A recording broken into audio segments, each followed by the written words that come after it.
Minneapolis, le 25 mai 2020, il est 20h01 environ. Hmm. Une ado de 17 ans, Darnella Frazier, sort d'une épicerie avec sa petite cousine. Et là, sous ses yeux, il y a une arrestation policière en cours. Un officier est agenouillé sur le cou d'un homme à terre. Ouais, une scène terrible. Exactement. Et elle fait pas du tout partie des forces de l'ordre, elle travaille absolument pas pour une chaîne d'infos en continu, rien de tout ça. Elle a juste un objet totalement ordinaire dans sa poche, son smartphone. Qu'elle sort, du coup. Voilà, elle le sort et elle filme 9 minutes et 29 secondes. Et cette vidéo, qu'elle publie direct sur Facebook, dans la foulée, elle va être vue par des dizaines de millions de personnes. Bien avant l'arrivée du moindre journaliste professionnel avec son lycro et ses camionnettes, quoi. Prépulisaire. C'est fou quand on y pense. Bah oui, une jeune fille sans carte de presse, sans aucune rédaction derrière elle, sans la moindre formation au journalisme, qui vient, juste avec une connexion Internet, de changer le cours de l'histoire et de provoquer des manifestations dans le monde entier. Et le plus frappant dans cette histoire, en fait, c'est l'absence totale d'intermédiaire. L'information, elle n'a pas du tout attendu le cycle des journaux télévisés de 20 heures. Hmm. Elle n'a pas été validée par un rédacteur en chef, ni montée en régie. Elle a été captée, diffusée et validée par l'audience elle-même. Et ça, de manière quasi instantanée. C'est clair. L'impact de ces 9 minutes montre à quel point la notion même de pouvoir médiatique, elle a glissé des mains des grandes institutions vers celles des individus. Et tu sais, Darnella le savait peut-être pas sur le moment, mais elle était en train de cristalliser exactement ce que l'enquête phénoménale de Block News met en lumière. Ah oui, l'enquête de 2026. C'est ça. Le rapport s'intitule « Nous sommes tous un média. Comment le smartphone a fait de chacun un journaliste, un diffuseur, un éditeur ». Et c'est la mission de notre exploration aujourd'hui. Ok, décortiquons tout ça. L'idée, c'est pas de faire un énième constat culpabilisant sur le fait qu'on passe trop de temps le nez collé à nos écrans. Non, ça on le sait déjà. Voilà. L'enjeu, c'est vraiment de comprendre la mécanique de ce déplacement tectonique, quoi. Comment une industrie séculaire, qui était autrefois contrôlée par quelques grandes tours de verre à New York, à Paris ou à Londres, a été complètement disloquée pour atterrir dans la poche de chaque citoyen. Ouais. Et surtout, comment démêler cette économie de l'attention, avec tous ces algorithmes opaques et ces milliards de dollars de revenus générés par de simples amateurs. Ce qui est fascinant ici, c'est que l'action de cette adolescente, c'était absolument pas un accident. Non, Bah non, c'est pas une anomalie dans le système. C'est en réalité l'aboutissement logique et inévitable d'une démocratisation technologique qui a commencé il y a exactement 30 ans. ah ouais, carrément. Ouais, l'enquête de Block News démontre très bien que c'est vraiment l'évolution de l'infrastructure physique qui a dicté tout ce changement culturel, tu vois? 30 ans, ça nous ramène tout droit au début des années 90, du coup. Exactement. Et le rapport fait d'ailleurs un parallèle hyper éclairant avec la première grande image fondatrice du journalisme citoyen moderne, 1991, Los Angeles, l'affaire Rodney King. Mm. Un riverain, George Holliday, il est sur son balcon avec un caméscope grand public et il filme des policiers en train de passer un homme à tabac. Sans cette vidéo, l'affaire aurait probablement jamais fait les gros titres C'est sûr. et les émeutes meurtrières de LA n'auraient sans doute pas eu lieu de la même manière. Mais la grande différence, et c'est ce que l'enquête pointe du doigt, c'est la friction. Ouais, c'est exactement ça. Il y avait une immense friction physique et éditoriale en 91. George Holliday a capté l'image, c'est vrai. Mais après, il a dû prendre sa cassette VHS, monter dans sa voiture et conduire jusqu'aux locaux de la chaîne locale KTLA pour leur remettre. Il avait aucun pouvoir de distribution lui-même, en fait. Bah non, aucun. Si le rédacteur en chef de KTLA avait décidé que la vidéo était pas intéressante ou, je sais pas, trop risquée à diffuser, l'histoire s'arrêtait là. C'était la fin du truc. Voilà. Le filtre institutionnel gardait le monopole absolu de l'attention publique. Et après, l'enquête nous emmène à une étape intermédiaire cruciale, 2009, avec la moment d'Oscar Grant dans le métro de San Francisco. Là, la scène, elle est filmée par plusieurs témoins sur leur téléphone portable. Et la grosse nouveauté, c'est que ces vidéos sont postées directement en ligne sur les réseaux sociaux naissants.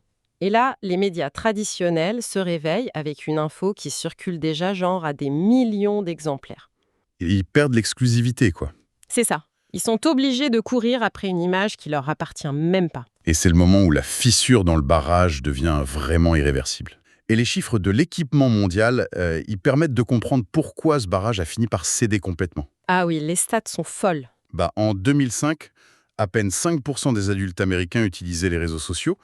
En 2019, on passe à 79%. Waouh! Et au moment où l'enquête est rédigée, donc en 2025, on approche les 6 milliards de personnes dans le monde équipées d'un smartphone. Le camion satellite des années 90. Ah ouais, le fameux camion régie. Ouais, ce véhicule lourd là, bourré d'électronique ultra complexe, avec son antenne télescopique géante sur le toit, le truc qui nécessitait genre 3 techniciens et coûtait des millions d'euros juste pour émettre un signal en direct. Hmm, Et bah ce mastodonte technologique, il tient désormais dans la poche de 6 milliards d'individus. c'est dingue. Un capteur 4K, un micro, une connexion mondiale.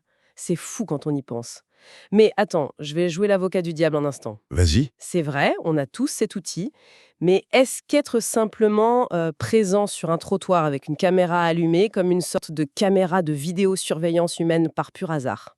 Ouais. Est-ce que ça fait vraiment de nous des journalistes ou des éditeurs? Est-ce qu'on galvaude pas un peu le terme là? Je comprends tout à fait la réserve, mais l'analyse du site governing.com, qui est reprise dans l'enquête, elle propose de voir les choses sous un autre angle. La question, c'est plus savoir si l'individu a une éthique journalistique, Hmm.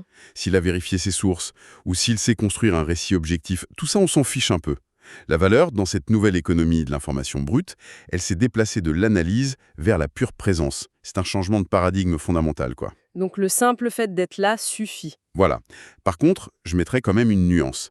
La barrière à l'entrée matérielle s'est effondrée, oui, mais une nouvelle barrière invisible s'est dressée. C'est-à-dire? C'est plus la carte de presse qui détermine qui est entendu aujourd'hui, c'est la capacité à comprendre comment nourrir la machine. L'alphabétisation algorithmique, si tu veux, elle a remplacé l'équipement. Ah, je vois. Et c'est ce qui explique pourquoi le volume d'informations produit aujourd'hui défie l'entendement. Parce que si 6 milliards de personnes peuvent diffuser sans demander d'autorisation, on parle plus d'une grille de programmes télévisés qu'on peut remplir gentiment. Non, plus du tout. On parle d'un volume de données que notre cerveau peut même plus visualiser. L'enquête donne un chiffre vertigineux pour YouTube en 2025. Attention, 500 heures de vidéos sont uploadées chaque minute. Chaque minute. Ouais, chaque minute. Ça représente 82 années entières de contenu ajouté en une seule journée. Il faudrait 342 ans, sans jamais dormir, pour regarder les vidéos mises en ligne juste hier. Et le pire, c'est que YouTube est presque le doyen dans cette équation, tu vois. C'est vrai, il y a les autres. Quand l'enquête se penche sur TikTok, la dynamique devient encore plus agressive. 34 millions de vidéos sont publiées par jour sur TikTok. Waouh! Mathématiquement parlant, c'est une nouvelle vidéo toutes les 4 millionièmes de seconde. Et les utilisateurs y passent en moyenne 95 minutes par jour, ce qui dépasse le temps cumulé passé sur YouTube, Instagram et Facebook réunis à la même époque. C'est affolant. Au global, on est à plus d'1 milliard de vidéos partagées sur le web toutes les 24 heures. Et c'est là que ça devient vraiment intéressant. Parce que cette abondance redessine totalement l'architecture du pouvoir économique.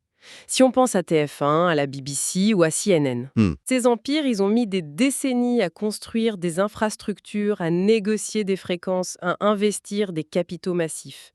Et en face de ça, on a l'exemple de Kai Cenat, qui est cité dans le rapport. Ah, ce cas est fascinant. Un streamer new-yorkais de 23 ans. Pas de studio, pas de régie de 50 personnes. Il y a juste lui, sa chambre, son PC et son charisme. C'est tout. Et le résultat, délire. En 2025, il accumule 134 millions d'heures de visionnage cumulés. Et ses revenus générés, 52 millions de dollars. Hmm. À 23 ans, quoi. C'est un modèle économique qui contourne littéralement tout le circuit traditionnel des médias. Et c'est un modèle qui s'affranchit aussi totalement des grilles horaires. L'autre exemple majeur du rapport, c'est Ibai Llanos. C'est un streamer espagnol de 29 ans qui a organisé un événement de boxe amateur sur Twitch. Ah oui, j'ai vu passer ça. Il l'a produit lui-même et il a réuni 9,33 millions de spectateurs en simultané. 9 millions de personnes connectées à la même seconde, quoi. Aucun diffuseur télé classique en Europe pouvait s'aligner sur des audiences pareilles pour un événement similaire ce soir-là. C'est un truc de fou. Et l'analyse du cabinet Newzoo est très claire sur le mécanisme à l'œuvre ici. Le vainqueur aujourd'hui, c'est plus celui qui a les moyens de production les plus coûteux. Ouais. Le vainqueur, c'est celui qui maîtrise le langage de l'algorithme tout en offrant un sentiment d'authenticité et de proximité brute, en direct. Plus de prompteurs, plus de maquillage soigné. Et ça cartonne sur les nouvelles audiences. Faut savoir que 65% de la Gen Z place les réseaux sociaux dans son top 3 des sources principales d'information. Et quand on additionne tout ça, tu vois, les 52 millions de Kai Cenat, les records d'eBay et le fait que la creator economy, donc l'économie des créateurs, est évaluée à 234 milliards de dollars en 2026. Ouais. Bah, l'image qu'on nous vend en permanence, c'est celle de l'Eldorado, quoi. C'est l'idée que cette technologie a vraiment démocratisé le succès, que n'importe qui peut se filmer depuis son salon et devenir millionnaire. Le grand mirage, hein. Voilà. Parce que quand l'enquête de Block News gratte un peu sous la surface brillante, bah, l'histoire est très très différente. Elle est complètement différente, ouais. L'enquête met un coup de projecteur assez brutal sur l'envers du décor. Ce qu'on y trouve, c'est ce qu'on pourrait appeler une immense pyramide de pauvreté numérique. Le terme est fort. Mais c'est la réalité. On dénombre environ 207 millions de personnes dans le monde qui se définissent comme des créateurs de contenu. Or, écoute bien, 96% d'entre eux gagnent moins de 100 000 $ par an. Ah ouais. Et pire encore, parmi ceux qui s'y consacrent plein temps, comme un vrai métier, plus de la moitié vit en dessous du seuil de pauvreté américain, soit moins de 44 000 $ annuels. L'illusion du succès de masse masque une précarité extrême. C'est terrible. Et le chiffre sur Twitch qui m'a vraiment laissé sans voix, c'est celui de l'audience médiane. On vient de parler de stream à plus de 9 millions de spectateurs, là. Ouais, eBay. Mais le streamer moyen, en réalité, il attire exactement 27,7 spectateurs par diffusion en direct. 27 personnes, c'est l'équivalent d'une petite salle de classe, quoi. On nous a vendu cette révolution comme, je sais pas, le summum de l'égalité des chances, la fin des élites. Mais quand on regarde comment le système fonctionne réellement, ça ressemble furieusement à la plus grande usine de travail bénévole jamais inventée. C'est exactement ça. On a 200 millions de personnes qui s'épuisent, qui produisent des milliards d'heures de vidéos, qui créent l'engagement, et tout ça pour des miettes. Et pendant ce temps-là, qui récolte la véritable valeur? Les tuyaux. Les plateformes. Voilà, YouTube génère 38,7 milliards de dollars de revenus publicitaires en 2025. TikTok encaisse 33 milliards. Ces boîtes, elles produisent rien de tout ça, elles font juste qu'héberger le travail gratuit ou sous-payé des utilisateurs. C'est génial pour elles, mais c'est terrifiant pour les créateurs. Et si on relie ça à la vue d'ensemble, c'est effectivement le paradoxe central de toute cette économie.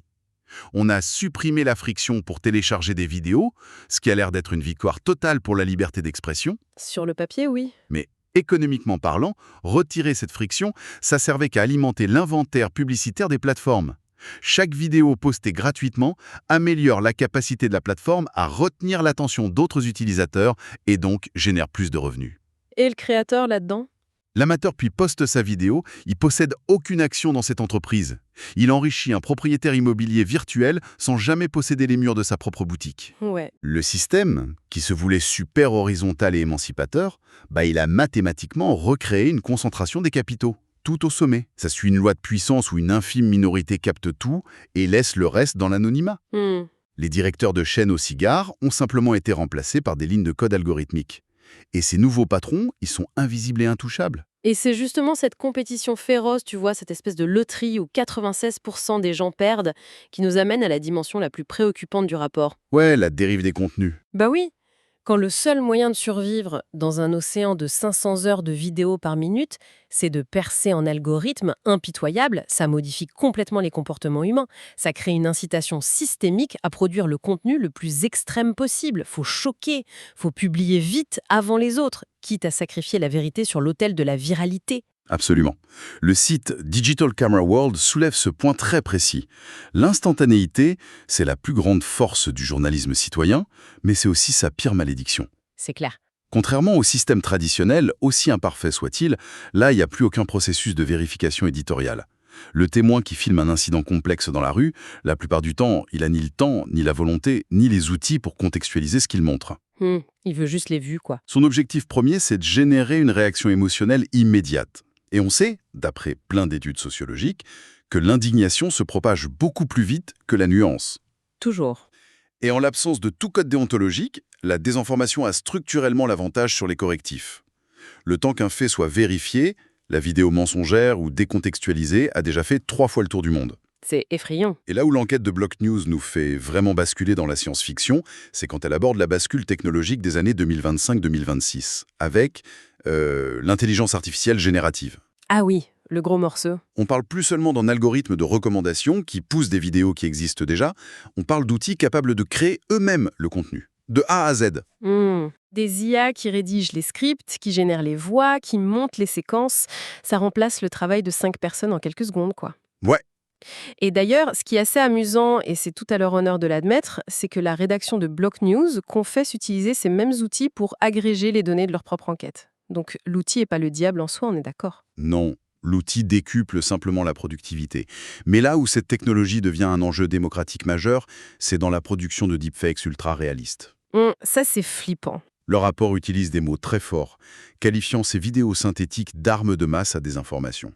On a atteint un tel niveau technique que ça devient impossible à l'œil nu de distinguer un vrai visage, une vraie voix, d'une création informatique. Mais comment on lutte contre ça? Face à ce déluge, YouTube se retrouve obligé de supprimer entre 7 et 9 millions de vidéos par trimestre. C'est un volume de modération qui défie la raison. C'est une tâche sisyphienne, quoi. Même avec des armées de modérateurs humains, comment tu veux arrêter une marée pareille? L'enquête rappelle que les plateformes emploient parfois 20 000 modérateurs humains, Hmm. mais face à des systèmes automatisés, qui peuvent retracher des milliers d'heures de vidéos générées par l'IA en une seconde, c'est comme essayer de vider l'océan avec une petite cuillère. C'est exactement ça. Mais au fond, qu'est-ce que tout ça veut dire? C'est la question que je me pose en lisant ce passage. Si demain, dans le flux vidéo qui défile sur mon écran, il y a d'un côté des contenus générés par des machines conçues pour tromper, et de l'autre, des vidéos citoyennes publiées par des témoins qui cherchent désespérément à faire le buzz sans aucun filtre éthique. Ouais. Où est-ce qu'on trouve encore un point d'ancrage? Comment accorder la moindre confiance à la réalité de l'image, en fait? Cela soulève une question importante, et c'est sans doute le nœud philosophique de tout ce dossier. L'éditorialiste de Digital Camera World conclut que le débat est clos sur un point. La technologie a définitivement désintégré le monopole du journalisme traditionnel. Ça, c'est fait. C'est un fait accompli. On ne viendra pas en arrière. Le véritable enjeu aujourd'hui, c'est notre posture face à cette nouvelle réalité. Hmm. Doit-on embrasser ce moteur d'information massivement décentralisé qui a quand même le mérite immense de pouvoir révéler des violences policières, des révoltes ou des injustices qui auraient été étouffées dans l'ancien monde? Comme pour Darnella. Exactement. Ou alors, doit-on s'en inquiéter profondément, sachant que la machine, en créant ce chaos informationnel dopé à l'IA, a largement dépassé les capacités de contrôle de ses propres concepteurs? Ouais, c'est le grand dilemme. Et il ne faut pas oublier les dommages collatéraux. L'enquête insiste sur la fin tragique de la vie privée. Dans un monde où 6 milliards de personnes ont l'équivalent d'une chaîne de télé dans la poche, n'importe quelle crise de larmes, n'importe quel moment de détresse dans l'espace public, ça peut être immortalisé et balancé dans le flux global. C'est vrai. Le droit à l'oubli, il est devenu une relique du passé. Totalement. Et ce qui nous ramène à la conclusion et au verdict final donné par Block News sur cette transition historique. L'enquête attribue à l'ère du smartphone une note d'émancipation de 8 sur 10. C'est une note très élevée. Très élevée, ouais. Parce que, indéniablement, la promesse originelle, elle a été tenue, la barrière à l'entrée de la prise de parole publique a été détruite. N'importe qui peut parler. Et ça, c'est une victoire démocratique majeure. Sauf que, et c'est là toute la subtilité de leur analyse, cette révolution, elle n'a touché que l'offre. Nous avons le pouvoir de parler, oui, mais la demande, l'attention du public, elle reste farouchement contrôlée. Elle est centralisée. Exactement. Elle est plus contrôlée par des rédacteurs en chef en costume. Non, elle est dirigée, canalisée et monétisée par les algorithmes de 3 ou 4 superpuissances technologiques américaines ou chinoises. C'est le goulot d'étranglement. Voilà. Et c'est précisément pour cette raison que le rapport ampute la note de 2 points. Le chiffre qui résume tout ce paradoxe, on l'a vu, c'est que 93% des chaînes YouTube n'arrivent même pas à atteindre la barre des 1000 vues. Ouais. La conclusion de l'enquête pose un constat assez froid. Finalement, la parole s'est totalement libérée, mais l'écoute, elle, est plus méticuleusement contrôlée que jamais. Et cela invite à une réflexion qui prolonge un peu l'horizon de cette enquête. Si on est entré dans une époque où la prise de parole est formatée par des algorithmes qui récompensent le choc et la perfection immédiate, et si l'intelligence artificielle est désormais en mesure de produire cette perfection synthétique à la demande sans aucun effort humain, on peut se demander comment notre cerveau va réagir à long terme. Est-ce que, paradoxalement, notre œil finira pas par rejeter la vidéo parfaite en haute définition avec l'éclairage impeccable et l'élocution sans faille? C'est une bonne question. Il est très possible que dans un avenir proche, face à cet océan de fausses réalités, super lisses et générées par des machines, la seule chose qui retiendra véritablement notre attention, ce sera le contenu mal cadré, Ah ouais? l'image granuleuse, la caméra qui tremble un peu de peur, le son saturé par le vent. Peut-être que cette imperfection technique redeviendra notre seule bouée de sauvetage. La seule signature visible et irréfutable de l'humanité en train de témoigner, quoi. Exactement. C'est une pensée incroyable, ça. L'imperfection comme ultime rempart de l'authenticité. Exactement comme cette image instable d'une ado de 17 ans devant une épicerie de Minneapolis, tu vois, un soir de mai. Hmm. Une fille qui avait besoin d'aucun artifice technique, d'aucun algorithme d'optimisation et d'aucune intelligence artificielle pour paralyser le monde entier. Juste de 9 minutes de réalité à l'état brut. C'est très juste. Et c'est peut-être la chose la plus précieuse à retenir de toute notre exploration d'aujourd'hui. Gardons toujours un esprit critique, un petit pas de côté intellectuel, la prochaine fois qu'une vidéo virale lance sa lecture automatique. C'est le meilleur conseil qu'on puisse donner. Parce que comprendre comment l'image arrive jusqu'à nos yeux, c'est déjà reprendre un peu du pouvoir que la machine essaie de nous confisquer.